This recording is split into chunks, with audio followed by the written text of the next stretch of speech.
আজকে ছিল এক বিশেষ দিন, কারণ একই সাথে দুটো অনুষ্ঠান, নাজেহাল অবস্থা। একদিকে ননদের ছেলের মুখে ভাত, আর একদিকে দিদির ছেলের পৈতে।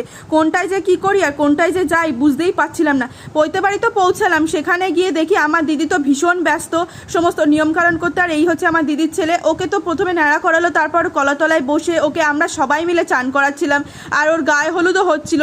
দেখো কত ভালো লাগছে সবাই মিলে অনেক দিন পর একসাথে হওয়া। আমার দাদার বউ, আমার পিসিরা সবাই মিলে একসাথে হয়েছিলাম। তারপর এখানে ওকে কলাতলায় খুঁড়িগুলো ভাঙতে বলছিল, আর ওকে ওখানেই গেরুয়া বসন পড়ালো।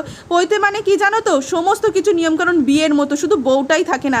আমার দাদা এখানে নানি মুখে বসেছিল, তারপর ওকে গেরুয়া বসন পরিয়ে মাথাটা চাপা দিয়ে ওকে ভিক্ষা নিতে হয়, এটাই নাকি নিয়ম। আমার মা ভিক্ষা দিল, দিয়ে ওকে প্রণাম করলো। আর সদ্য পুরোহিত হওয়া মানে ভাগ্যের ব্যাপার, তার আশীর্বাদ পাওয়া। সেই জন্য আমিও ওখানে দাঁড়িয়েছিলাম তাকে প্রণাম করব বলে। প্রণাম করার পর ওখান থেকে চলে গিয়েছিলাম একটু খাওয়া দাওয়া করব, কারণ খাওয়া দাওয়া করে তাড়াতাড়ি বাড়ি আসতে হবে। পরের দিনকে আবার অনুষ্ঠান আছে, ওদের বাড়িতেই ছিল পার্টি, তাই আজকে